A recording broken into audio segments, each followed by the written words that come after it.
la minuterie de la cuisine a sonné 3 fois. Clé-Méric le fit taire d'un rapide coup de sa main calleuse, continuant à laver la vaisselle qui n'avait pas besoin d'être lavée. Elle sèche encore les cours, dit-il à voix basse. 3e fois ce mois-ci. Mara ne leva pas les yeux de son ordinateur portable. La lumière bleue se reflétait sur ses traits acérés. Les enfants sèchent l'école, Clé. Ce n'est pas la fin du monde. Clé posa l'assiette plus fort que nécessaire.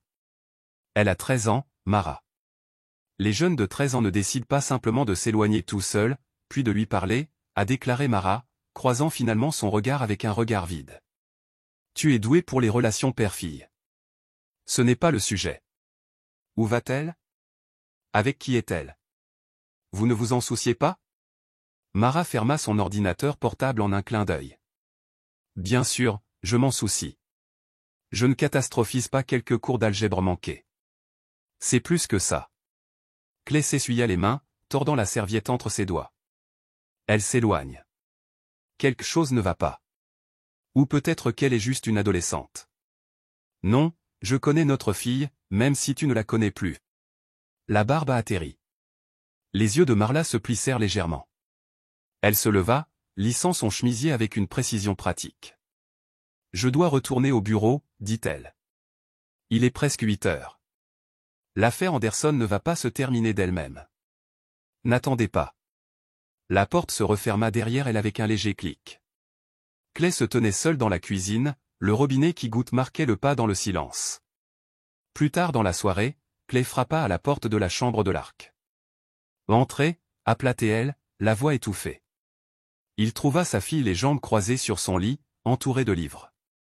Ses cheveux noirs tombaient sur son visage alors qu'elle se penchait sur un cahier. Gamin, dit Clé en s'appuyant contre le cadre de la porte. Je travaille dur, l'Arc leva les yeux, repoussant ses lunettes sur son nez. Je rattrape juste quelques trucs. Des trucs que tu as manqués quand tu n'étais pas en classe. Son crayon s'arrêta. Elle baissa les yeux sur son cahier. Maman t'a dit que l'école m'avait appelé. En fait, je ne me dirai pas ce qui se passe. L'Arc haussa les épaules. Il ne se passe rien, l'Arc. Je ne peux pas t'aider si je ne sais pas ce qui ne va pas, dit-il.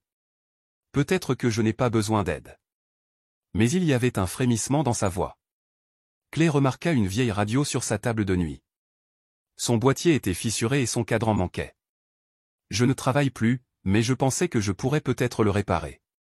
Termina Clé, un petit sourire sur son visage. L'Arc hocha la tête, un soupçon de leur ancienne connexion réchauffant la pièce. Et pendant que nous travaillons, peut-être que tu pourrais me parler de ces promenades que tu as faites au lieu d'aller à l'algèbre. Pour la première fois de la journée, le visage de l'Arc se détendit en un sourire sincère. D'accord. Ils passèrent les 2 heures suivantes à démonter la radio. Clé lui montra comment tester les circuits et nettoyer les connexions. Pendant qu'il travaillait, les mots de l'Arc arrivaient d'abord avec hésitation, puis en un flot constant. Parfois, je me contente de faire du vélo jusqu'à l'ancien chemin forestier, a-t-elle admis. Il y a un endroit où vous pouvez voir toute la ville. C'est calme là-bas. La prochaine fois, prenez votre téléphone, a dit Clé. Et peut-être dites-moi d'abord au lieu de votre professeur d'algèbre. L'Arc a ri. Un son que Clé n'avait pas entendu depuis des semaines.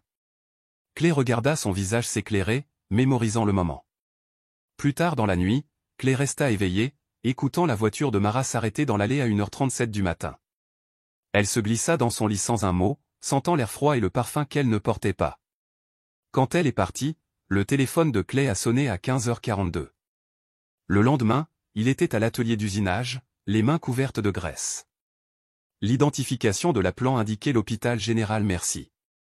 Monsieur Méric, voici l'infirmière Davison des services d'urgence. J'appelle à propos de votre fille, l'Arc. Le monde s'est effondré à un point précis. Ce qui s'est passé? Elle a été retrouvée inconsciente près de Pine Ridge Road. Un automobiliste qui passait l'a appelée. Elle semble avoir écrasé son vélo. La gorge de Clé se serra. À quel point? Elle a été blessée à la tête. Les médecins sont avec elle maintenant. Tu devrais venir tout de suite. Clé ne se souvenait pas du trajet jusqu'à l'hôpital, seulement du fait qu'il avait allumé 3 feux rouges. Il s'est garé de travers et a franchi les portes en courant, toujours vêtu de ses vêtements de travail. Lark Méric, ma fille.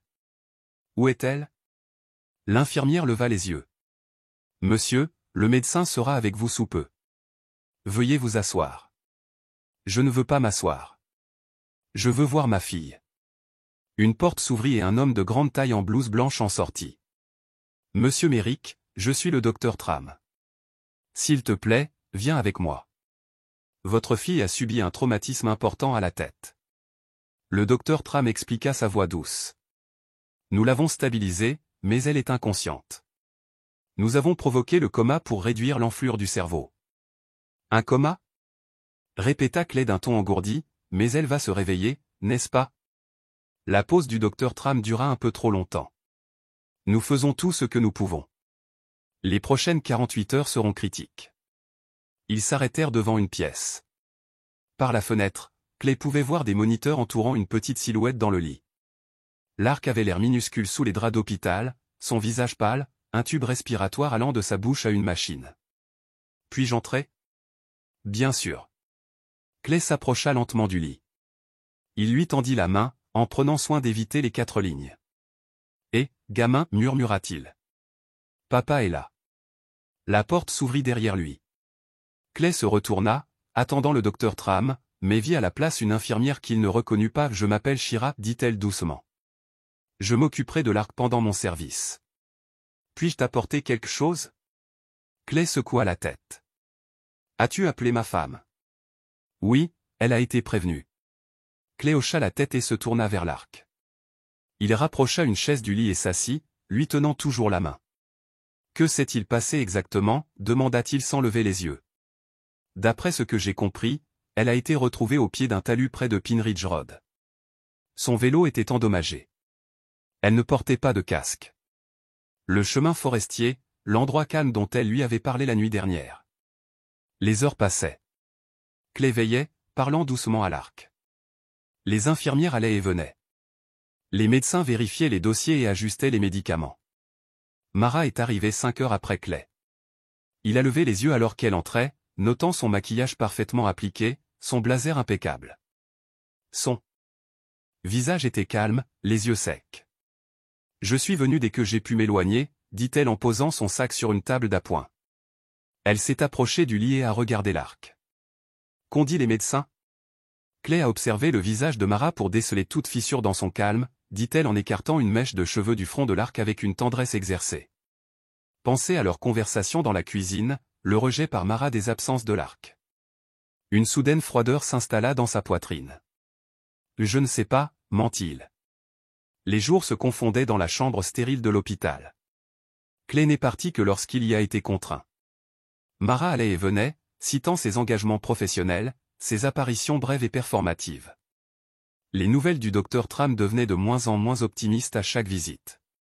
Le dernier EEG montre une activité cérébrale minime, a-t-il expliqué le 4e jour, évitant les yeux de Clay. Nous ne constatons pas l'amélioration que nous espérions. Qu'est-ce que cela signifie? Le demanda Clay. Monsieur Méric, à ce stade, nous devons considérer les questions de qualité de vie. La probabilité d'un rétablissement significatif est statistiquement faible. Elle a 13 ans, dit Clay, la voix brisée. Ce n'est pas une statistique. Ce soir-là, Mara est arrivée avec des plats à emporter auxquels Clay n'a pas touché. Elle posa une main sur son épaule. Le geste mécanique. Le docteur Tram m'a appelé aujourd'hui. Elle a dit qu'il pensait que nous devrions envisager de la laisser partir. Argile. Clay se raidit. La laisser partir. C'est notre fille, pas un animal de compagnie. Je suis réaliste. Il dit Mara, sa voix incroyablement raisonnable. Les lésions cérébrales sont graves. Même si elle se réveillait, quand Clay corrigea brusquement, quand elle se réveillera, les médecins ne pensent pas que cela va arriver, a poursuivi Mara. Et si par miracle c'était le cas, elle ne serait plus la même. C'est ce que tu veux pour elle? Une vie de dépendance et de souffrance. Clay se tourna vers sa femme. Regardez-la vraiment. Dans l'éclairage intense de l'hôpital. Il la vit comme si pour la première fois l'inquiétude qui n'atteignait pas ses yeux, le tapotement impatient de son pied tandis qu'elle regardait sa montre. Eh bien, je veux que nous ayons toutes les chances pour ma fille. Et je veux savoir pourquoi tu sembles si prêt à l'abandonner. L'expression de Mara se durcit momentanément avant de redevenir une compassion inquiète. Je n'abandonne pas. Je suis face à la réalité. L'un de nous doit le faire. Elle est partie peu de temps après, invoquant une réunion anticipée. Clay retourna à son poste à côté du lit de l'Ark, prenant sa petite main dans la sienne. « Je ne vais nulle part, gamin, a-t-il promis. Je prends tout le temps dont tu as besoin. » Alors qu'il déplaçait sa main, il sentit quelque chose se froisser contre sa paume. Fronçant les sourcils, il lui tourna doucement la main. Là, étroitement pliée et rentrée entre ses doigts recourbés, se trouvait un petit morceau de papier. Clay l'extrait soigneusement, dépliant le papier déchiré du cahier avec les mains tremblantes. Dans l'écriture indubitable de l'Ark se trouvaient 4 mots.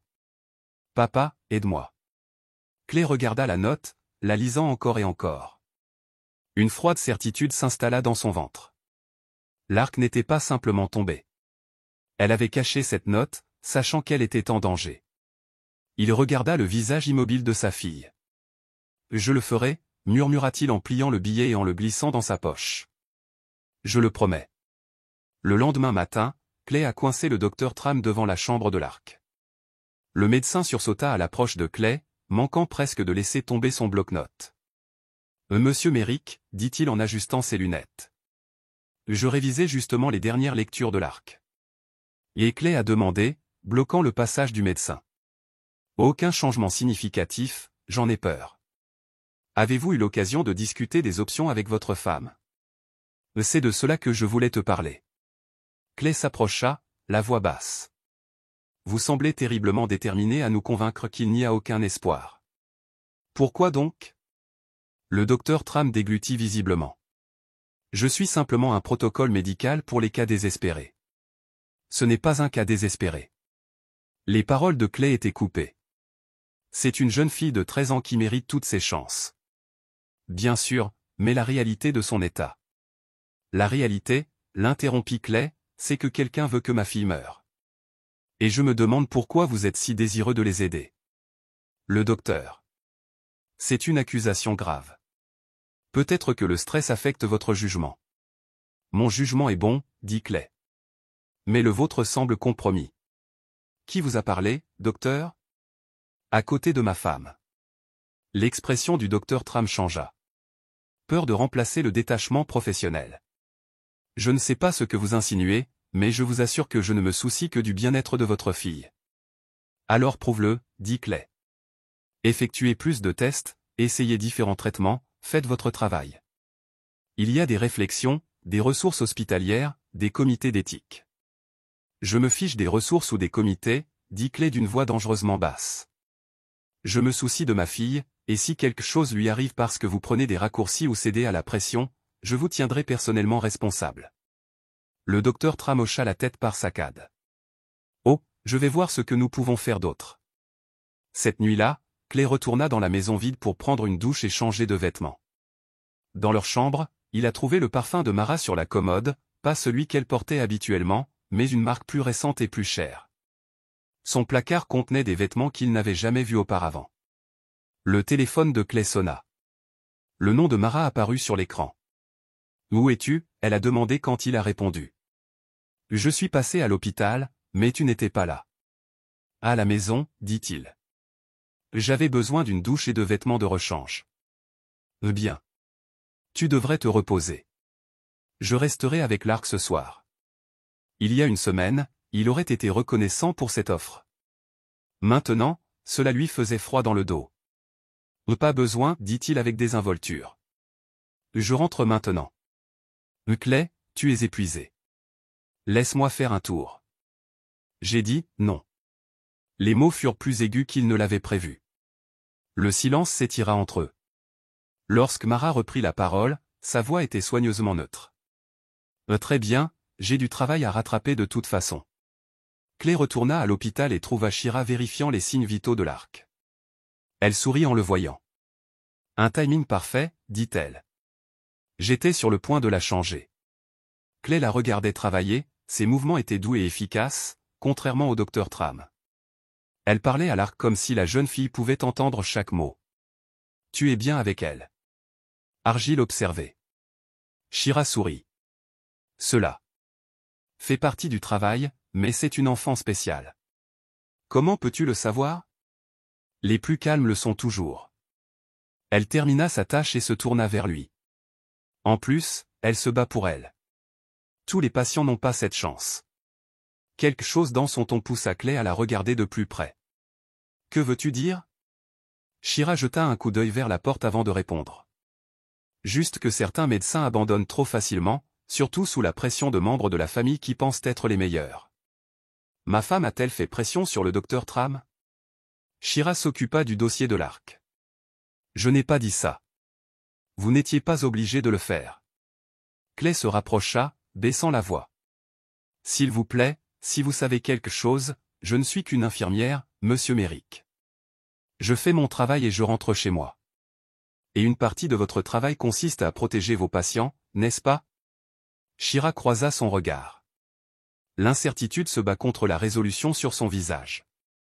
Finalement, elle acquiesça presque imperceptiblement. Je garderai un œil attentif sur l'ARC pendant mes quarts de travail, promit-elle doucement. Jour et nuit. Merci, dit Clay, comprenant l'avertissement tacite. Après le départ de Shira, Clay rapprocha un char du lit de l'ARC et lui prit la main. J'ai ton mot, gamin, murmura-t-il. Et je commence à comprendre. Ne t'inquiète pas, Clay était assis dans le salon encombré de Jonas Pike, une bière intacte sur la table basse devant lui. Jonas faisait les 100 pas, sa grande silhouette rendant le petit espace encore plus exigu. Vous dites que Mara a essayé de tuer l'ARC. Jonas passa une main dans ses cheveux clairsemés. Jésus, Clay, je dis que quelque chose ne va pas, répondit Clay. La note, le comportement du médecin. Marlowe fait pression pour mettre fin au maintien en vie. Mais c'est de Marlowe dont nous parlons. Votre femme, la mère de l'ARC. Vous pensez que je ne le sais pas? La voix de Clay était aiguë d'épuisement. Vous pensez que je veux le croire? Jonas s'arrêta de faire les 100 pas et s'assit lourdement en face de son ami. Ils se connaissaient depuis qu'ils étaient enfants. Jonas avait été témoin au mariage de Clay, parrain de l'ARC. D'accord, dit finalement Jonas. Jonas hocha lentement la tête. Matt Donné travaille toujours sur les preuves. J'ai remorqué sa voiture le mois dernier quand sa transmission a cédé. Tu peux l'appeler aujourd'hui? Jonas s'est levé. On y va maintenant. Le mot de passe était ton anniversaire, expliqua Jonas en tendant le téléphone à Clay. Clay parcourut les textes récents et les réseaux sociaux, ne trouvant rien d'inhabituel. Puis il a ouvert l'historique des positions. Là, dit-il en désignant un emplacement dans les bois près de Pine Ridge Road. C'est laquelle allait lorsqu'elle manquait l'école, le lieu de l'accident à proximité. Et il y a plus. Clay a ouvert l'application de mémo vocal. Elle enregistrait quelque chose. L'enregistrement le plus récent était daté du jour de l'accident. Clay appuya sur play et la voix de l'ARC remplit la cabine du camion. Je ne sais pas à qui d'autre le dire. Le disait-elle d'une voix basse et effrayée. J'ai revu maman avec lui hier. Ils ne m'ont pas vu. Ils se disputaient à propos d'argent et de quelque chose à propos de papa. Maman a dit qu'il devenait un problème. L'homme a dit qu'il devait être patient pour que tout soit en place. Je ne comprends pas ce qui se passe, mais j'ai peur. Je vais suivre maman aujourd'hui après l'école. Je pense qu'elle le retrouve à l'enregistrement interrompu par un bruissement. Puis la voix de l'ARC s'est élevée avec panique. Non, maman, ne le fais pas. Il y eut un fracas, puis le silence. Clay et Jonas restèrent figés, les implications de ce qu'ils avaient entendu s'installant sur eux comme un linceul. Clay dit finalement Jonas, sa voix inhabituellement douce. Qu'est-ce que tu vas faire? Clay rangea le téléphone dans sa poche, son visage se durcissant en ligne résolue. Découvrez qui est cet homme. Découvrez ce qu'il préparait et assurez-vous qu'ils paient tous les deux pour ce qu'ils ont fait à ma fille. L'aube s'est levée sur les forêts de pins alors que Clay garait son camion au début du sentier. Il a vérifié les coordonnées GPS du téléphone de l'ARC une fois de plus, puis a commencé la randonnée. Après 20 minutes, il a atteint une petite clairière qui surplombait la ville en contrebas de l'endroit tranquille de l'ARC. Clay resta là un moment. Le voyant à travers les yeux de sa fille, il continua au-delà du puits. Le chemin se terminait brusquement au bord d'une pente abrupte. En contrebas se trouvait une pente rocheuse menant à la route où l'ARC avait été trouvé. Clay descendit prudemment, remarquant les branches cassées et la terre remuée là où l'ARC et son vélo avaient chuté. boucle d'oreille, l'une des préférées de l'Arc. Il le mit dans sa poche, puis scruta la zone plus attentivement. Près du pied d'un grand pin, Clay a trouvé ce que la police avait manqué. Des traces de pneus distinctes enfoncées dans le sol mou, partiellement cachées par les aiguilles tombées. Il a pris des photos avec son téléphone, puis a utilisé un bâton pour éliminer davantage de débris, révélant ainsi l'impression complète.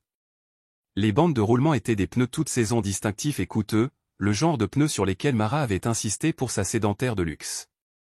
En haut du talus où se terminait le chemin, il trouva d'autres preuves. Des éraflures dans la terre, des signes de lutter, le plus accablant de tout, un ongle en acrylique cassé peint dans la teinte mauve distinctive que Mara portait la veille de l'accident de l'Arc. Il enferma soigneusement le clou, les mains fermes, malgré la rage qui montait en lui. L'image devenait plus claire. L'Arc avait suivi Marley ici. Il y avait eu une confrontation. Et puis Clay ferma les yeux, éloignant l'image de sa fille tombant, brisée et saignante, tandis que Marlowe regardait d'en haut. Son téléphone sonna, le surprenant. Le nom de Jonas apparut sur l'écran. « Je suis à l'hôpital », dit Jonas lorsque Clay répondit. « Où es-tu, Woods ?» Clay a répondu. « J'ai trouvé des preuves. »« Eh bien, reviens ici. Votre amie infirmière a essayé de vous joindre. Il dit que c'est important. » Le cœur de Clay s'emballa. « L'Arc, elle est stable, lui assura rapidement Jonas. Mais tu dois entendre ce que l'infirmière a à dire. » Clay trouva Shira à la cafétéria de l'hôpital, ses blouses froissées après une longue journée de travail. Elle leva les yeux alors qu'il approchait, le soulagement traversant son visage fatigué. « Je n'étais pas sûr que tu viendrais, » dit-elle d'une voix basse. Clay se glissa sur le siège en face d'elle. Jonas a dit que c'était important. Shira jeta un coup d'œil autour de la cafétéria presque vide avant de se pencher en avant. « J'ai vu quelque chose hier soir. Je n'en étais pas sûr au début, mais après notre conversation. » « Que as-tu vu ? » Votre femme est arrivée vers minuit. Elle pensait que personne ne la regardait. Le docteur Tram avait envoyé l'infirmière de nuit en pause. Je faisais la tournée d'une autre patiente, mais je l'ai vue par la fenêtre. Les mains de Clay se crispèrent sur la table. Qu'a-t-elle fait ? Elle avait dans la main quelque chose de petit, comme une fiole ou une seringue. Elle vérifiait la ligne en gros. Shira déglutit difficilement. Je suis entrée et elle a sursauté comme si elle avait vu un fantôme. Elle a prétendu qu'elle était juste en train d'ajuster les couvertures. Mais tu ne la crois pas. J'ai vérifié un grand dossier après son départ. Son état s'est détérioré du jour au lendemain, même si elle était restée stable toute la semaine. Les analyses de sang ont montré des taux de potassium élevés. Shira croisa son regard directement. Cela peut se produire naturellement, mais cela peut aussi être délibérément provoqué. Cela provoquerait un arrêt cardiaque si le niveau était suffisamment élevé. Le monde s'est rétréci jusqu'à un certain point. La rage et la peur se battent pour la suprématie dans la poitrine de Clay. Vous dites qu'elle a essayé de tuer sa fille ? Encore une fois, je dis que quelque chose ne va pas. Char tendit la main par-dessus la table, sa main s'arrêtant juste avant la sienne. J'ai signalé l'incident, mais le docteur Tram l'a rejeté. J'ai dit que j'étais manifestement fatigué et que j'imaginais des choses. Pourquoi tu me dis ça ? Pourquoi risquer votre travail ? Les yeux de Shira s'adoucirent. Parce que l'Arc mérite que quelqu'un se batte pour elle. Et parce qu'elle a hésité, parce que je me souviens de toi, Cléméric, du lycée. Tu m'as aidé une fois alors que personne d'autre ne l'avait fait. Je n'ai jamais oublié ça. Clay étudia son visage, la reconnaissance lui faisant lentement surface. Cher Langlais, cours de chimie. Elle hocha la tête, un petit sourire effleurant ses lèvres. Année senior. Ces garçons me faisaient vivre un enfer. Et vous les avez fermés. Tu ne me connaissais même pas, mais tu t'es quand même levé. Le souvenir est revenu en morceaux. Une fille tranquille harcelée par des joueurs de football. Clay s'est engagé dans une confrontation qui lui avait valu un œil au beurre noir et une détention. Je ne pensais pas que tu t'en souviendrais, dit Shira. Je me souviens, répondit Clay. La connexion formant un pont de confiance entre eux. Que faisons-nous maintenant ? Je vais continuer à surveiller l'Arc. Assurez-vous qu'elle n'est jamais seule avec votre femme ou le docteur Tram.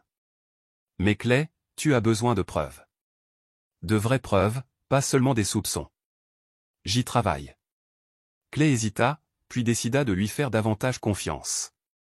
J'ai trouvé des traces de pneus sur le lieu de l'accident. La voiture de Mara.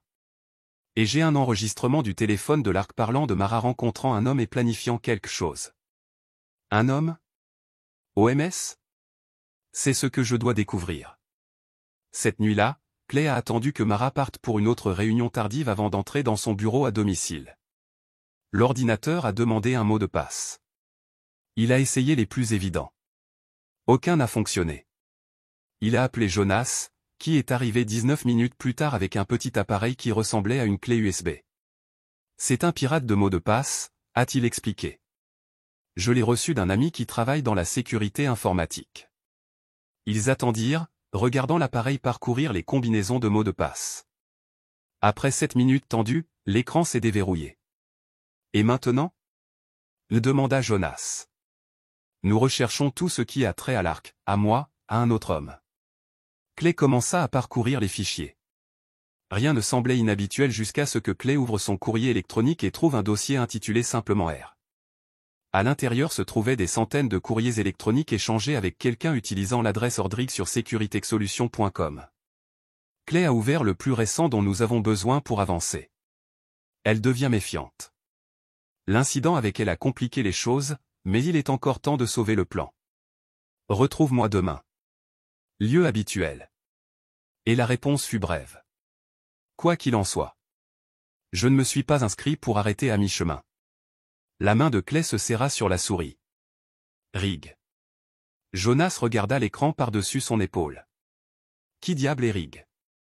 Clay a recherché le nom et a trouvé un profil LinkedIn pour Ralph Drigg, administrateur système au Mercy General Hospital, le même hôpital où l'arc gisait inconscient. Fils d'une réclamation marmonna. Il travaille à l'hôpital. Des recherches plus approfondies ont révélé davantage de mais, contenant des pièces jointes, des documents financiers, des relevés bancaires, des polices d'assurance vie. Clay, dit Jonas en désignant un document. Est-ce que c'est ce que je pense? Clay ouvrit le dossier. Il s'agissait d'un contrat d'assurance vie pour lui-même souscrit il y a 6 mois à son insu. Marlowe était la seule bénéficiaire. Le paiement était de 2 millions de dollars. Ils avaient l'intention de me tuer, dit Clay d'une voix creuse. Mais quelque chose a changé. Ils s'en sont plutôt pris à l'arc. Pourquoi? Clay ouvre plus de fichiers et analyse rapidement. Ici, une autre police sur l'arc souscrite il y a 3 mois. Un demi-million de documents de propriété pour une maison de plage au Mexique. Acheté au nom de Mara. Des comptes bancaires que je n'ai jamais vus. Ils envisagent de se présenter, a déclaré Jonas. Une fois que l'arc est arrivé, ils ont reçu l'argent de l'assurance. Clay a continué ses recherches, trouvant des messages cryptés nécessitant un mot de passe distinct. Jonas a réessayé son appareil, mais il n'a pas réussi à fonctionner. Nous avons besoin d'un meilleur hacker, a admis Jonas. Pas le temps, a déclaré Clay, copiant quand même les fichiers cryptés. Nous en avons assez pour commencer. Alors qu'il terminait, des phares ont balayé l'allée. Marlowe était rentré tôt. À l'arrière, ordonna Clay en éteignant l'ordinateur. Prenez tout ce que nous avons trouvé. Je m'occuperai de Mara. Jonas s'est glissé par la porte arrière avec leurs preuves alors que Clay se dirigeait vers le salon, s'installant dans son fauteuil avec un livre qu'il ne lisait pas. Quelques instants plus tard, Mara entra, s'arrêtant net lorsqu'elle le vit. Tu te lèves tard, observa-t-elle en posant son sac à main. Je n'arrivais pas à dormir, répondit Clay, la regardant par-dessus son livre. Comment s'est passée la réunion? Productive. Elle ôta son manteau, révélant une robe qu'il n'avait jamais vue auparavant. Aucun changement avec l'arc? Non. Le docteur Tram veut se rencontrer demain pour discuter des options. Mara hocha la tête. Un éclair de satisfaction traversa son visage avant que cela ne redevienne une inquiétude. Je sais déjà ce que je vais dire, répondit Clay en croisant son regard. Clay, sois raisonnable. Apparemment calme. Et qu'est-ce qui te presse, Mara? J'ai des projets. Se raidit-elle presque imperceptiblement. Et qu'est-ce que ça veut dire? Rien, dit Clay en revenant à son livre. Je me demande juste pourquoi ma femme semblait si désireuse de laisser notre fille mourir. La cafétéria de l'hôpital était presque vide alors que Clay était assis avec Jonas et Shira, la tête penchée l'une contre l'autre autour de tasses de mauvais café. Ce ne sera pas suffisant, a déclaré Shira après avoir entendu ce qu'ils ont découvert. Email suspect, police d'assurance vie. Tout est circonstanciel. Aucun procureur n'y toucherait. Et l'enregistrement du téléphone de l'Ark? Le demanda Jonas. Cela s'arrête avant que quelque chose de définitif ne se produise, a déclaré Clay. Il nous en faut davantage. Nous devons les prendre sur le fait. Comment? Le demanda Shira. Clay regarda son café, le plan prenant forme dans son esprit. Nous leur donnons ce qu'ils veulent. Le lendemain, Clay a rencontré le docteur Tram et Mara dans le cabinet du médecin. Son visage était hagard, ses épaules affaissées par la défaite. J'ai réfléchi à ce que vous avez dit tous les deux, commença-t-il, la voix rauque d'épuisement. À propos de la qualité de vie, de ce que l'Ark voudrait. Marlowe lui tendit la main, un geste de soutien parfaitement calibré. Je sais à quel point c'est difficile. Clay autorisa le contact, se forçant à ne pas s'éloigner. Je veux voir les documents, les formulaires DNR. J'ai besoin de comprendre exactement ce sur quoi nous sommes d'accord. Le docteur Tram hocha la tête, le soulagement évident dans son expression. Bien sûr, je ferai tout rédiger. C'est la bonne décision, monsieur Merrick. La compatissante. Quand? Demanda Mara, ses doigts se resserrant sur la main de Clay. Demain, le docteur Tram répondit. Nous avons besoin de vos 2 signatures. Ensuite, nous commencerons à réduire progressivement le soutien. Ce sera paisible. Je le promets. Clay hocha la tête, ses yeux. J'aimerais passer du temps seul avec elle ce soir pour lui dire au revoir. Bien sûr, Mara a accepté. Je viendrai rapidement après le travail. Après qu'ils aient quitté le bureau, Clay a trouvé Shira qui attendait près de la chambre de l'Ark. Est-ce qu'il l'achète? Près du stand de médicaments, un troisième face à la porte, chacun alimentant directement le téléphone de Clay. Char entra, portant un petit paquet. À l'intérieur se trouvait un microphone caché dans un ours en peluche. Clay l'a posé sur la table de chevet de l'Ark. Son téléphone sonna avec un message de Jonas qui attendait dans une camionnette sur le parking. Audio clair. La vidéo se nourrit. Nous sommes prêts à partir. Shira vérifia les signes vitaux de l'Ark. J'ai ajusté son programme de traitement pour que personne n'ait besoin de venir avant le matin. Le docteur Tram pense que je suis rentré chez moi. Merci, dit Clay, en pensant à tout. Ne me remercie pas encore. Nous ne savons toujours pas si cela fonctionnera. Ce sera. La voix de Clay était certaine. Marlowe ne pourra pas résister. Une dernière visite. Une dernière chance de s'assurer que l'Ark ne se réveille jamais pour dire ce qu'elle sait. À 23h42, le téléphone de Clay vibre avec un message de Jonas. Quelqu'un arrive. Clay se dirigea rapidement vers le petit placard dans le coin de la pièce, laissant la porte entr'ouverte juste assez pour voir. Quelques instants plus tard, la porte de la chambre s'ouvrit et Mara entra. Elle se déplaça avec une confiance tranquille, vérifiant le couloir avant de fermer la porte derrière elle. Dans sa main se trouvait une petite valise qu'elle posa sur la table roulante à côté du lit de l'Ark. Clay regarda Mara ouvrir le boîtier pour révéler une seringue. Elle vérifia les 4 lignes de l'Ark, puis sortit la seringue de son emballage stérile. « Je suis désolée d'en être arrivée là », dit-elle d'une voix douce mais dénuée d'émotion véritable. C'était censé être indolore. Vous n'étiez jamais censé vous réveiller. Elle caressa les cheveux de l'Ark, le geste pratiqué et vide. Mais tu devais me suivre ce jour-là. Je devais être le parfait petit détective. Elle prépara la seringue en tapotant dessus pour éliminer les bulles d'air. Votre père sera dévasté, bien sûr. Mais il guérira avec le temps. Et avec 2 millions de dollars, Raph et moi pouvons repartir à neuf dans un endroit chaud. Quelque part loin de cette misérable ville et des souvenirs de cette malheureuse situation. Elle a positionné l'aiguille à l'avant-port. Au revoir, l'Ark. Clay jaillit du placard, parcourant la distance en 2 pas. Il attrapa le poignet de Mara, le tournant jusqu'à ce que la seringue tombe sur le sol. Clay Mara halta. Le choc et la peur remplacent le calcul froid sur son visage. Que fais-tu ici pour protéger ma fille, dit-il d'une voix mortellement calme. De sa propre mère. L'expression de Marla changea rapidement, la peur se transformant en indignation. Ce n'est pas à quoi ça ressemble. Je vérifiais juste ces médicaments avec une seringue que tu as ramenée de la maison. Une qui ne figure pas dans son dossier.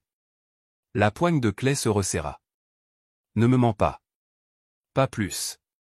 La porte s'ouvrit brusquement alors que Jonas et Shira se précipitaient à l'intérieur, suivis de 2 gardes de sécurité et d'un policier que Clay reconnut comme étant Matt Donnay. Nous avons tout compris, a déclaré Jonas en levant son téléphone. La vidéo et l'audio sont clairs comme le jour. Le visage de Mara s'est vidé de ses couleurs lorsqu'elle a réalisé qu'elle était piégée.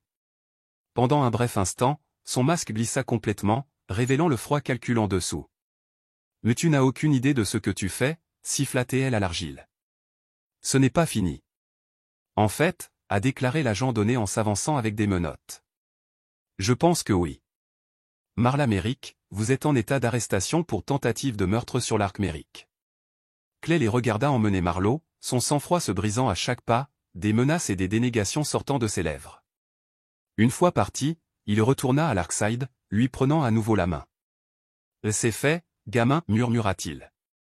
Elle ne peut plus te faire de mal. » Le lendemain matin, Clay était assis avec la détective Laura Vance dans une petite salle de conférence du commissariat de police. Les preuves s'étalaient devant eux. « Nous devrons interroger Ralph Drigg » a déclaré le détective Vance en prenant des notes. L'hôpital l'a suspendu lorsque nous les avons informés de la situation, mais il n'a pas encore été arrêté. Il est impliqué, a insisté Clay. Il l'a aidé à tout planifier. Je vous crois, mais nous avons besoin de preuves qui le lient directement aux attentats contre votre fille. La vidéo ne montre que votre femme agissant seule. Vérifiez ses dossiers de visite à l'hôpital. Suggéra Clay. L'état de santé s'est aggravé plusieurs fois pendant son séjour. Je parie qu'il a consulté ses dossiers. Il a peut-être modifié ses médicaments. Vance a hoché la tête. Bonne réflexion. Nous allons examiner la question. En attendant, nous devons assurer la sécurité de votre fille. Mara est en garde à vue, mais Drigg est toujours là-bas. Je ne laisse pas le côté. Mettre ensemble, comme s'il dépense beaucoup pour son apparence. Le téléphone de Clay a sonné. « Jonas, je viens de rentrer à la maison. » dit Jonas sans préambule. « Ma place a été saccagée. Quelqu'un a tout vécu. » La peur froide a saisi la poitrine de Clay. « Êtes-vous d'accord ? » Ouais. N'était pas là quand c'est arrivé. Mais Clay, mon ordinateur portable avec les copies des preuves a disparu. La police a les originaux. Clay lui a assuré. Mais soyez prudent. C'est Drigg. Il essaie de nettoyer le désordre de Mara. Après avoir raccroché, Clay a pris une décision. L'Arc n'est pas en sécurité ici. Pas tandis que Drigg a accès aux systèmes hospitaliers. À quoi penses-tu ? Char a demandé. J'ai besoin de la déplacer dans un endroit où Drigg ne peut pas la trouver. Voulez-vous m'aider ? Quelques heures plus tard, avec la bénédiction réticente du détective Vance et la coopération contraignante du docteur Tram, Clay a regardé l'Arc être chargé dans une ambulance privée. La paperasse a énuméré sa destination en tant que Portland General Hospital, mais l'ambulance l'emmènerait en fait au Pinewood Rehabilitation Center, une petite installation privée à la périphérie de la ville. Lorsque Clay est arrivé à la maison pour emballer un sac, il a trouvé sa maison saccagée. Les tiroirs sont vidés, les meubles renversés, l'électronique brisée. Sur le mur du salon, pulvérisé dans de la peinture rouge, était un message. Ce n'est pas fini. Clay est allé au garage et a récupéré la boîte de verrouillage cachée derrière de vieilles canettes de peinture. À l'intérieur se trouvait son ancien pistolet de service de son bref temps en tant que policier militaire. Il a vérifié l'arme, l'a chargée et l'a glissée dans sa ceinture. Puis il a appelé le détective Vance. « Quelqu'un est entré par effraction dans ma maison », lui a-t-il dit. « J'ai laissé un fil sur mon mur. »« Ça va ? Avez-vous besoin d'officiers de patrouille ?»« Non », répondit Clay, sa voix stable. « Mais vous voudrez peut-être sortir un APB sur Ralph Drigg et avertir vos officiers. Il peut être armé et désespéré. » Argile. La voix de Vance s'est aiguisée. « Ne fais rien de stupide. Gérons ceci. » Bien sûr, Clay a menti. « Je vais juste rester avec un ami jusqu'à ce que cela souffle. » Après avoir raccroché, Clay a appelé Jonas. « Drigg est venu chez moi, a laissé un message. Jésus, Clay, vous devez vous allonger bas. C'est le plan. Je me dirige vers Pinewood maintenant.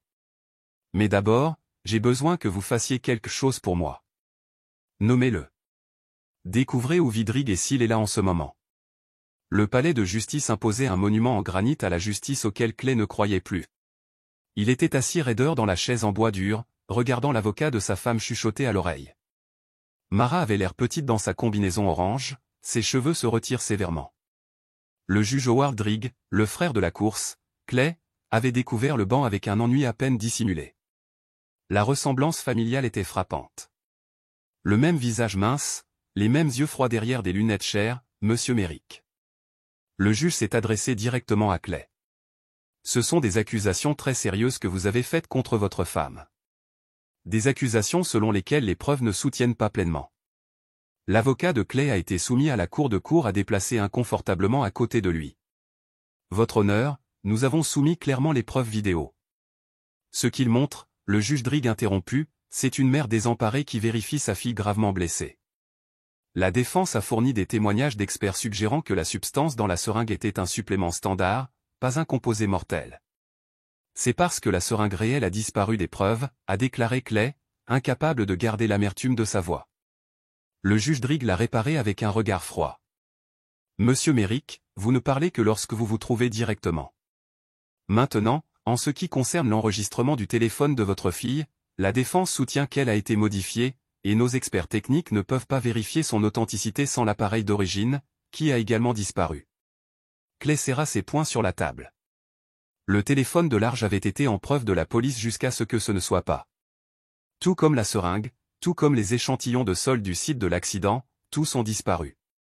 Tous ont expliqué avec des excuses bureaucratiques. À la lumière de ces questions de preuve, le juge Drigg a poursuivi, et compte tenu de la position de Madame Merrick dans la communauté, je suis enclin à accorder la caution en attendant une enquête plus approfondie. Votre honneur, a protesté l'avocat de Clay. Madame Merrick est accusée d'avoir tenté d'assassiner sa propre fille 2 fois. Et il existe des preuves suggérant qu'elle et son complice présumé ont peut-être également prévu de nuire à Monsieur Merrick. Il est allégué que le conseiller du mot opérateur.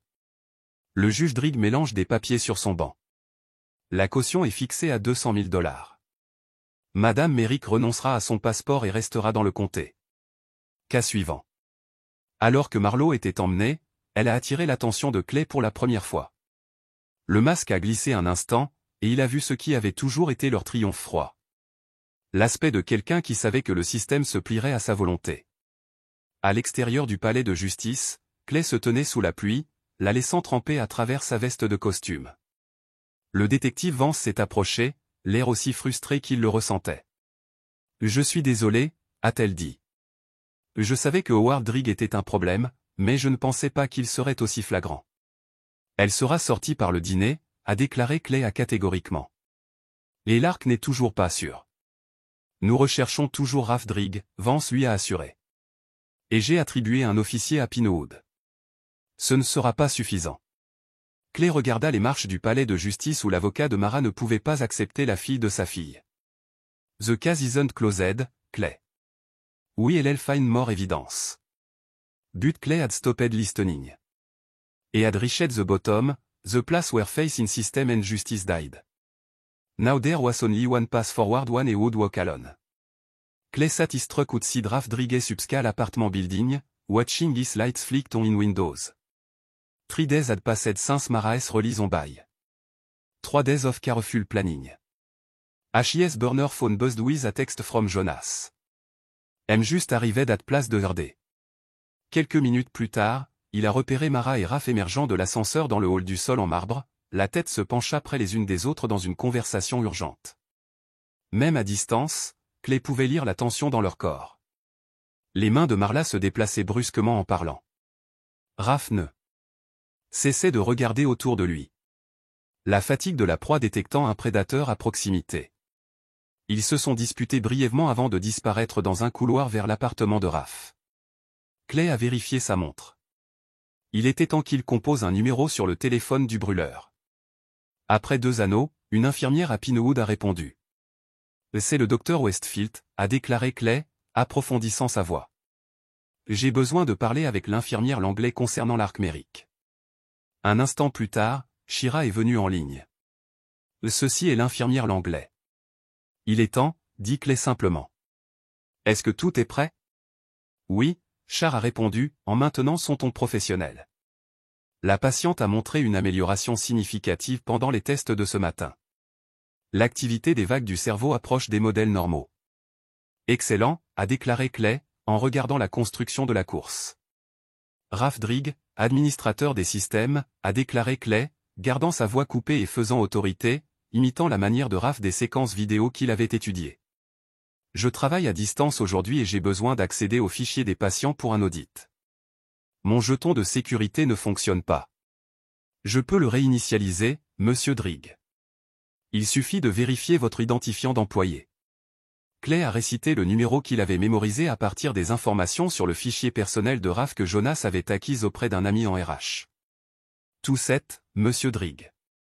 Vous devriez pouvoir accéder au système maintenant. Autre chose? Non, c'est tout. Clay raccrocha, un sourire sinistre jouant à ses lèvres. Ensuite, il a sorti un deuxième téléphone en brûleur et a composé un SMS à la cellule personnelle de Mara. Urgence à Pinewood. Elle montrant des signes de conscience. Demandez un transfert à Merci Général immédiatement. Besoin d'autorisation qu'il a ajouté le nom du docteur Tram à la signature, puis l'a envoyé. À travers les fenêtres du hall, il a vu la réaction de Mara, la tension soudaine de sa posture, le téléphone a dirigé Raf, la conversation de panique qui a suivi. En quelques minutes, il se précipitait vers le parking. Clay a commencé son camion, gardant une distance prudente alors qu'il suivait leur SUV à travers la ville. Au lieu de se diriger vers Pinewood. Cependant, le SUV s'est tourné vers l'hôpital général de Merci. Clay sourit froidement. Ils avaient pris l'appât, en supposant que l'arc était transféré à l'endroit où ils avaient une influence. Pendant qu'ils se précipitaient pour intercepter un patient qui n'arrivait pas, Clay se rend calmement à Pinewood. Là, Char attendait avec les faux dossiers médicaux qu'ils ont créés, montrant une amélioration remarquable dans l'état de l'arc. Est-elle en sécurité? Demanda Clay alors que Char le conduisait dans une pièce différente de celle qui avait occupé auparavant. Salle 212 sous le nom de Sarah Jenkins. Char a confirmé. Notre quartier le plus sûr. L'accès aux visiteurs nécessite une autorisation préalable et une vérification d'identification. À l'intérieur de la nouvelle pièce, l'arc-Clay est toujours comme toujours, mais les machines la surveillant ont montré des signes vitaux plus forts. S'améliore-t-elle vraiment? Demanda Clay, Hope se glissant dans sa voix malgré tout. Char hocha la tête, un véritable optimisme dans ses yeux. Ces derniers tests sont encourageants. L'activité cérébrale augmente et elle montre une réponse aux stimuli. Il est possible qu'elle puisse nous entendre, même si elle ne peut pas encore répondre. Clay a pris la main de sa fille. Accrochez-vous, gamin. Nous allons terminer ce soir. De retour dans son camion, Clay a vérifié son troisième téléphone en brûleur, celui qu'il avait utilisé pour envoyer un SMS à Jonas. Un nouveau message attendu. Il panique. RD essayant d'accéder aux systèmes hospitaliers depuis son ordinateur portable et à passer des appels. Parfait, Argyle murmurait. Son plan était simple mais efficace. Les dossiers falsifiés qu'il avait téléchargés sur le système hospitalier en utilisant des informations d'identification de course ont montré un éveil de loi, devenant réactif et le plus accablant de tous, fournissant une déclaration détaillée sur le jour de son accident. Une déclaration qui a impliqué Mara et Raf dans une tentative de meurtre. Raf essaierait frénétiquement de supprimer ses enregistrements pour effacer le sentier numérique. Il aurait besoin d'accéder à la salle des serveurs principale de l'hôpital pour s'assurer que rien ne restait. Clay a envoyé un texte de plus à Jonas. Deuxième étape. Maintenant, la salle des serveurs du Merci Général Hospital a fredonné avec le son des ventilateurs de refroidissement et de l'activité du processeur. Clay et Jonas attendaient dans l'obscurité d'une salle de stockage adjacente. La porte s'est ouverte juste assez pour voir l'entrée de la salle du serveur. Et s'il ne vient pas? Jonas chuchota. Il viendra, répondit Clay avec certitude. Il n'a pas le choix. À 23h42, l'ascenseur à la fin du couloir se glissa doucement. Les pas se sont approchés rapidement et utiles. Raf Drigg est apparu, regardant nerveusement son épaule alors qu'il glissait sa carte d'accès à la porte de la salle du serveur. Clay hocha la tête vers Jonas, qui se déplaçait silencieusement vers la porte de la salle du serveur, coinçant un petit appareil contre le lecteur de la carte, un autre outil conçu pour empêcher la porte de se verrouiller lorsqu'il est fermé. Ils ont attendu 3 minutes, donnant à Raf le temps de se connecter au système. Puis Clay a ouvert la porte de la salle de stockage et ils se sont déplacés. La salle du serveur a été baignée dans la lueur bleue des moniteurs. Raph était assis à un poste de travail, le dos à la porte, des doigts volants sur le clavier alors qu'il tentait de purger les enregistrements fabriqués du système. Il était tellement concentré sur sa tâche qu'il n'a pas entendu la porte s'ouvrir, n'a pas remarqué Clay et Jonas jusqu'à ce qu'ils soient directement derrière lui. À la recherche de quelque chose, a demandé Clay. Raph tourna autour, tombant presque de sa chaise. Son visage, beau d'une manière pratiquée, s'est épuisé de couleur quand il a vu Clay. C'est une zone restreinte, balbutia-t-il, essayant de retrouver son sang-froid. Vous ne pouvez pas être ici. C'est drôle, dit Clay, sa voix dangereusement calme. J'étais sur le point de vous dire la même chose. Les yeux de Raph se sont éloignés de la porte, calculant ses chances de s'échapper. Jonas a marché de côté, bloquant la sortie. Don't, a conseillé Jonas simplement. Que veux-tu? Demanda Raph, sa voix plus élevée que la normale. S'il s'agit de Mara, je ne sais rien. C'est juste une amie. Un ami avec lequel vous prévoyez de vous enfuir, a déclaré Clay. Un ami que vous avez aidé à essayer de tuer ma fille. C'est ridicule. Je n'ai jamais touché ta fille. Je ne l'ai même jamais rencontrée. Mais tu le savais. Tu savais que Mara voulait qu'elle disparaisse, tout comme tu savais le plan pour vous débarrasser de moi. Clay s'est rapproché, forçant Raph à faire bouger sa chaise jusqu'à ce qu'elle frappe le bureau. 2 millions de dollars, c'est beaucoup d'argent. Assez pour recommencer au Mexique. Belle maison de plage sur laquelle vous versez un acompte. Soit dit en passant, le sang-froid de Raph a davantage craqué. Vous ne pouvez rien prouver. N'a pas besoin, a déclaré Jonas, en tenant son téléphone. Nous enregistrons tout, y compris que vous essayez de supprimer les dossiers de l'hôpital en ce moment. Quoi? Clay a posé la question qui avait brûlé en lui depuis le début. Elle a 13 ans. Qu'aurait-elle pu faire pour mériter cela? Quelque chose a changé dans l'expression de Raph, un calcul, comme s'il pesait quoi dire contre ce que l'argile pourrait déjà savoir. Elle nous a vus.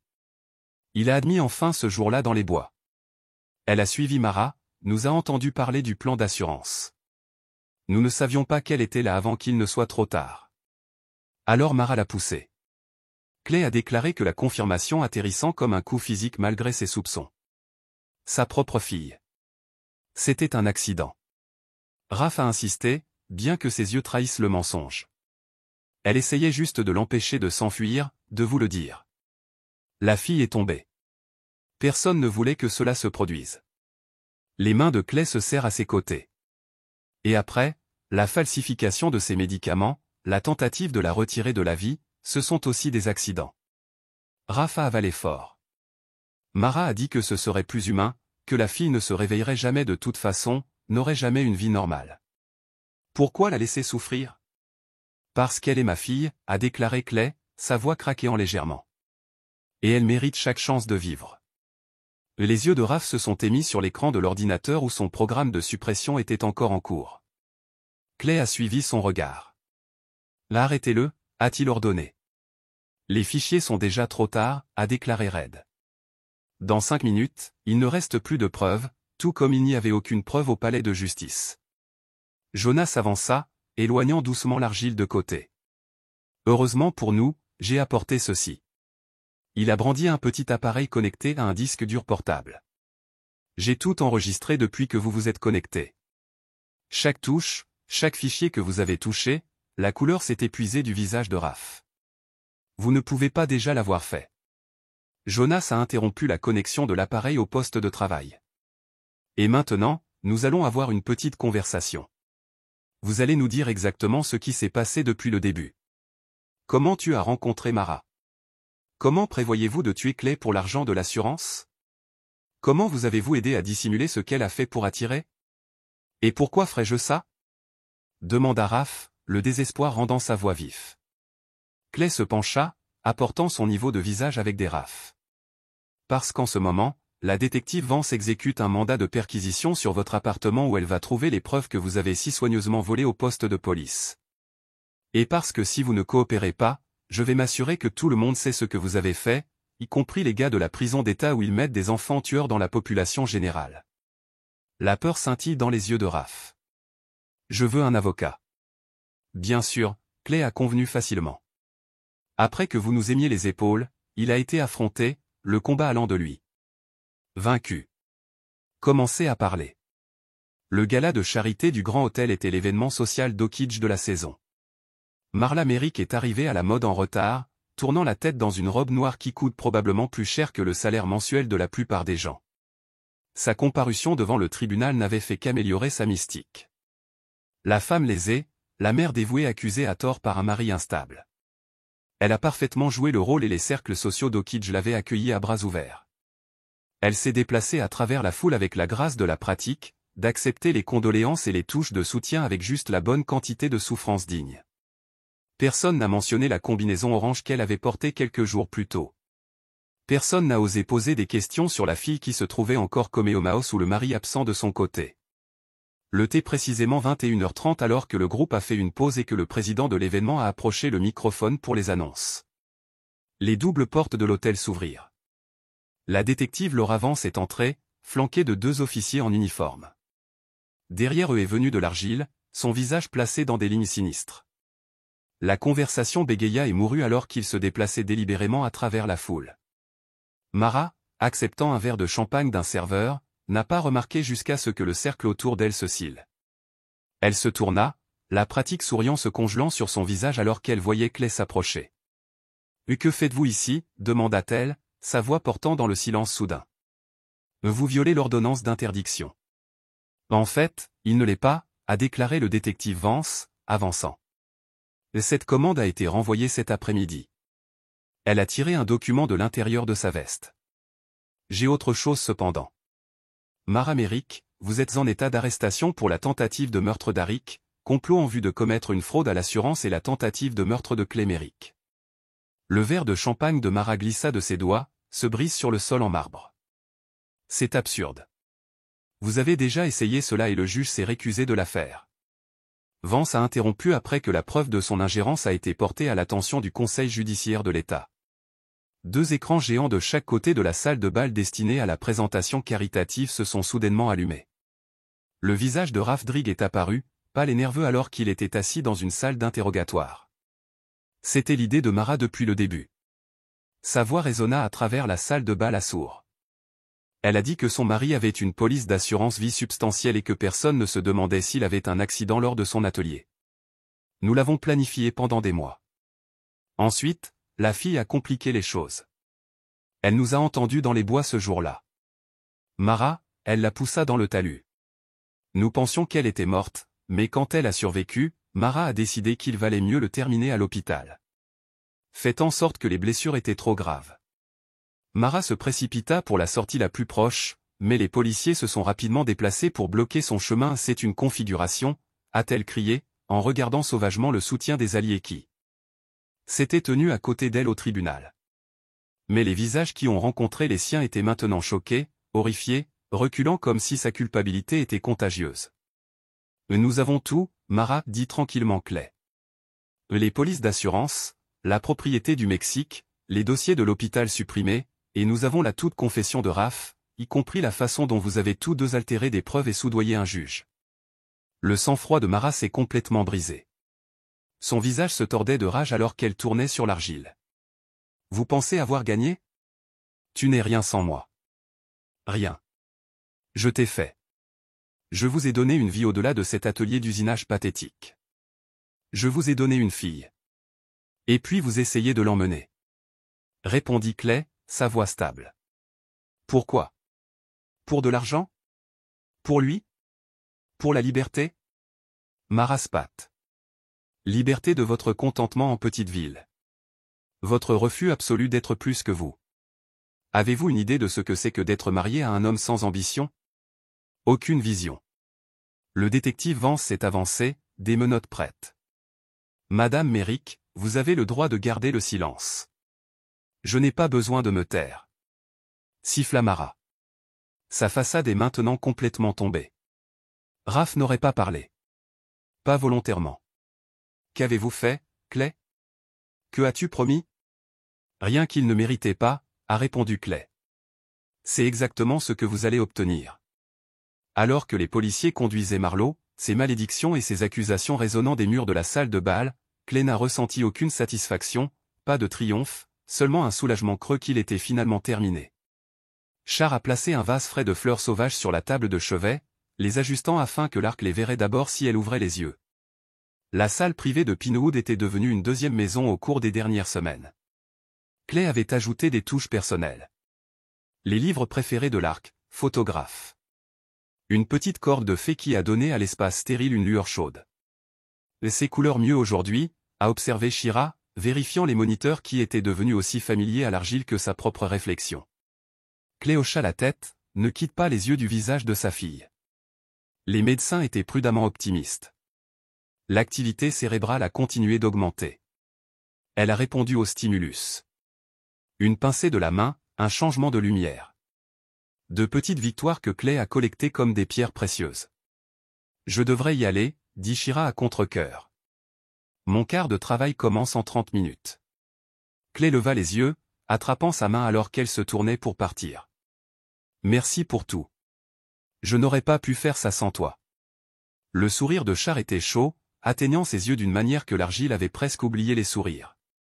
C'est une combattante comme son père. Après le départ de Shira, Clay s'est installé sur la chaise à côté du lit de Lark. Ouvrir le livre qu'il lui avait lu, un roman fantastique sur une jeune fille courageuse qui a sauvé son royaume. Il ne savait pas si Lark pouvait l'entendre, mais les médecins ont encouragé l'interaction normale, et Clay a trouvé du réconfort dans le rituel. La forêt devenait plus sombre alors qu'Elisa s'aventurait plus profondément. Il lisa, sa voix stable et calme. Mais elle n'avait pas peur. Elle connaissait la vérité maintenant, et la vérité était une lumière qu'aucune obscurité ne pouvait s'éteindre. Un petit mouvement a attiré son attention. Les doigts d'Alouette se recroquevillant librement sur la couverture, se contractèrent légèrement. Clay fit une pause dans sa lecture, retenant son souffle. Ce pourrait être rien. Les spasmes musculaires se sont produits de temps en temps. Réflexe dénué de sens que les médecins l'ont averti de ne pas trop interpréter. Mais cela s'est reproduit. Un mouvement plus délibéré. Ses index des doigts s'étendant puis se recroquevillant. Lark Clay a mis le livre de côté, se penchant plus près. Pouvez-vous m'entendre? Ses paupières flottaient. Les moniteurs à côté du lit ont enregistré une augmentation de la fréquence cardiaque. C'est ça. Clay encouragea, espérons que sa voix secoue. Prenez votre temps. Je suis ici. Lentement, douloureusement lentement, les yeux de Lark s'ouvrirent, flous au début, clignotant contre même la faible lumière de la pièce. Puis son regard s'est installé sur l'argile, la confusion laissant la place à la reconnaissance. Papa. Le mot était à peine audible, sa voix rouillée de désuétude. Clay lui prit la main, des larmes brûlant derrière ses yeux. Je suis là, gamin. Vous êtes en sécurité maintenant. Les yeux de Lark s'écarquillèrent à mesure que la mémoire revenait. Maman, chuchota-t-elle, craignant de troubler son visage. Elle, je sais, l'argile apaisait. Je sais tout. Elle ne peut plus te blesser. Elle est allée en prison depuis très longtemps. Le soulagement a été lavé sur le visage d'Oul, suivi rapidement d'épuisement. Ses paupières se relevèrent à nouveau. Repose, Clay lui a dit. Je serai ici quand vous vous réveillez. Elle a réussi un petit hochement de tête avant de se rendormir, ses mains encore serrées dans la sienne. Clay s'est assis sur sa chaise, submergé par des émotions qu'il ne pouvait pas commencer. Soulagement, joie, chagrin pour ce qu'ils avaient perdu, espoir pour ce qui restait. Il a atteint son téléphone avec une main tremblante, composant le numéro de Shira. Elle s'est réveillée, a-t-il dit quand elle a répondu. Juste une minute, mais elle m'a reconnu. Elle a parlé. Le bonheur de Char a bouclé par le téléphone. Je vais dire au médecin. Oh, Clay, c'est merveilleux. Après avoir raccroché, Clay est retourné à sa veillée, regardant la douce montée et la chute de la poitrine d'Alouette. Pour la première fois depuis des mois, l'étanchéité dans sa propre poitrine se détend légèrement. La coquille dure de la rage et de la détermination qui avait enfermé son cœur depuis que la note de l'arc a commencé à se fissurer, permettant de la place à autre chose. Pas le pardon, jamais ça, mais peut-être un jour guérir. La salle de visite de l'établissement correctionnel des femmes était froide et impersonnelle. L'argile était assise à une table en métal, boulonnée au sol, en attendant. il a débattu de cette visite pendant des semaines, ne sachant pas si elle était nécessaire, ne sachant pas s'il pouvait affronter Marlowe sans la coquille protectrice de la colère qu'il avait soutenue pendant si longtemps. Mais le thérapeute de l'Ark avait suggéré que la fermeture pourrait les aider à aller de l'avant. Et donc il était là, les mains jointes sur la table, regardant la lourde porte qui admettrait bientôt la femme qu'il avait autrefois aimée au-delà de la raison. Lorsque Mara est entrée, flanquée de gardes, Clay a été frappée par la petite taille de l'uniforme de prison terne. Ses cheveux étaient sévèrement retirés, son visage dépourvu de maquillage. Le vernis soigneux qu'elle avait toujours maintenu avait disparu, laissant une femme en argile à peine reconnue. Elle s'assit en face de lui, les yeux fatigués. « Je ne pensais pas que tu venais. »« Moi non plus, » admit Clay. Un silence inconfortable s'étendait entre eux, rempli du poids de tout ce qu'ils étaient allés les uns aux autres, tout ce qu'ils avaient perdu. « Comment va-t-elle » demanda Mara enfin. « En récupération » Clay a répondu, n'offrant aucun détail. « Les médecins disent qu'elle marchera à nouveau avec le temps. » Mara hocha la tête, son expression illisible. « Et toi ? Comment vas-tu, Clay ?» La question l'a pris au dépourvu. Il y avait quelque chose dans son ton, un soupçon de la femme qu'il avait épousée, la femme en laquelle il croyait. « Pourquoi l'avez-vous fait » il a demandé au lieu de répondre. Était-ce juste l'argent, ou était-ce lui ? Mara baissa ses mains, les ongles maintenant courts et non polis. « Est-ce que ça compte maintenant ? » Ça compte pour moi, soupira-t-elle, un son qui semblait venir de quelque part profond et creux. Ce n'était pas seulement une chose. L'argent, oui, Raph dans une certaine mesure, mais surtout. Elle leva les yeux, rencontrant ses yeux directement. Je étouffais de l'argile dans cette maison, dans cette ville, dans cette vie. Je voulais plus. Méritais plus. Et l'Ark, qu'est-ce qu'elle méritait ? Mara tressaillit légèrement. Je n'ai jamais voulu la blesser aussi mal. Elle n'était pas censée être là ce jour-là. Elle n'était pas censée entendre.